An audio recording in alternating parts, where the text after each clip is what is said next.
नमस्कार, stars channel में आपका स्वागत है और मैं हूं आपके साथ आचार्य वेद प्रकाश।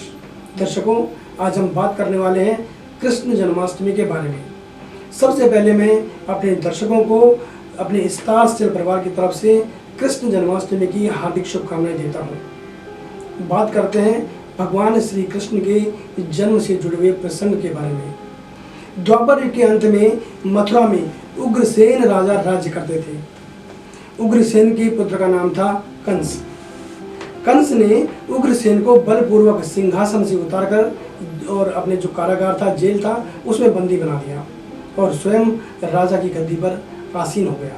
कंस की बहन देवकी का विवाह यादव कुल में वासुदेव के साथ निश्चित किया गया। जब कंस जो है देवकी को विदा करने के लिए रथ पर उन्हें बिठाया और जैसे ही वो आगे बढ़े तो आकाशवाणी होती है कि हे कंस, जिस देवकी को तू इतने बड़े प्रेम और स्नेह से विदा कर रहा है, उसके 8वें पुत्र के द्वारा तुम्हारा संहार होगा, यानी तुम्हारी जीवन लीला जो है वो खत्म होगी। आकाशवाणी की बात सुन करके कंस को क्रोध आ गया और वो क्रोध से भरे आवेश में जो है उसने जो है वो देवकी की तरफ बढ़ा। तो वासुदेव जी ने कंस को समझाया कि तुम्हें देवकी से कोई भय नहीं है, देवकी की 8वीं जो संतान है उससे भय है, इसलिए मैं इसकी 8वीं संतान को तुम्हें दे दूंगा। कंस ने वासुदेव जी की बात स्वीकार कर ली और वासुदेव देवकी को कारागार में बंद कर दिया। तत्काल नारद जी वहां आ पहुंचे और कंस से बोले कि यह कैसे पता चलेगा कि 8वां गर्भ कौन सा है, गिनती प्रथम से शुरू होगी या फिर अंत से। कंस ने नारद जी के परामर्श पर देवकी के गर्भ से उत्पन्न होने वाले समस्त बालकों को एक एक करके निर्दयता पूर्वक मार डाला। भाद्रपद के कृष्ण पक्ष की अष्टमी को रोहिणी नक्षत्र में श्री कृष्ण का जन्म हुआ। उनके जन्म लेते ही जेल की कोठरी में बहुत तेज प्रकाश पुंज फैल गया। वासुदेव देवी के सामने शंख, चक्र, गदा एवं पद्मधारी चतुर्भुज भगवान विष्णु ने उनके सामने अपने दर्शन दिए और कहा, अब मैं बालक का रूप धारण करता हूँ, तो मुझे तत्काल गोकुल में नंद के यहाँ पहुँचा दो और उनके यहाँ पर अभी अभी एक कन्या ने जन्म लिया है, उस कन्या को ला करके कंस को सौंप दो। तो वासुदेव जी ने वैसा ही किया और उस कन्या को ले करके कंस को सौंप दिया। कंस ने जब उस कन्या को मारना चाहा तो वह कंस के हाथ से छूटकर यानी आकाश में चली गई, एक बिजली की तरह। देवी का रूप उसने धारण किया और बोली कि मुझे मारने से तुम्हें क्या लाभ होगा, तुम्हारा जो शत्रु है वो तो गोकुल पहुंच चुका है। यह दृश्य देखकर कंस जो है वो हतप्रभ रह गया, व्याकुल हो गया। कंस ने श्री कृष्ण को मारने के लिए अनेक दैत्य भेजे। श्री कृष्ण ने अपनी अलौकिक माया से उन सारे दैत्यों को मार डाला और बड़े होने पर कंस को मारकर उग्रसेन को पुनः राजगद्दी पर विराजमान कर दिया। जन्माष्टमी का जो ये त्योहार है वो कृष्ण जन्मोत्सव के रूप में मनाया जाता है। मथुरा नगरी में असुर राज कंस के कारागृह में देवकी के 8वें संतान के रूप में भगवान श्री कृष्ण ने भाद्रपद कृष्ण पक्ष की अष्टमी को जन्म लिया था।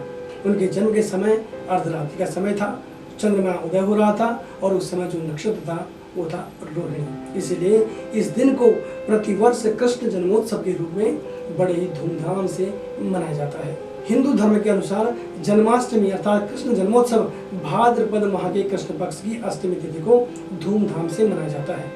इस बार जो जन्माष्टमी है वो भी 11 और 12 अगस्त को आने वाली है और इस पर भी जो धर्माचार्य उनके अलग अलग मत है। जो लोग गृहस्थी हैं वे मध्यरात्रि व्यापिनी अष्टमी के दिन व्रतोत्सव मनाते हैं और जो वैष्णव जन है वे सूर्योदय स्पर्श वाली जो अष्टमी है उस दिन व्रतोत्सव मनाते हैं।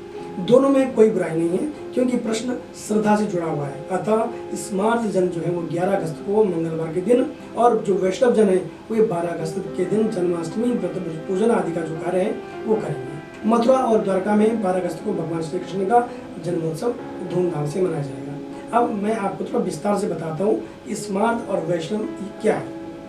स्मार्त भक्तों में वह भक्त आते हैं जो ग्रस्त जीवन यापन कर रहे हैं और ग्रस्त में रहते हुए सर्वदेव पूजन व्रत दान आदि करते हैं। उसी प्रकार भगवान श्री कृष्ण का भी पूजन करते हैं। जबकि जो वैष्णव जन है, वैष्णव में वे भक्त आते हैं जिन्होंने अपना सर्वस्व जीवन भगवान श्री कृष्ण को अर्पित कर दिया है।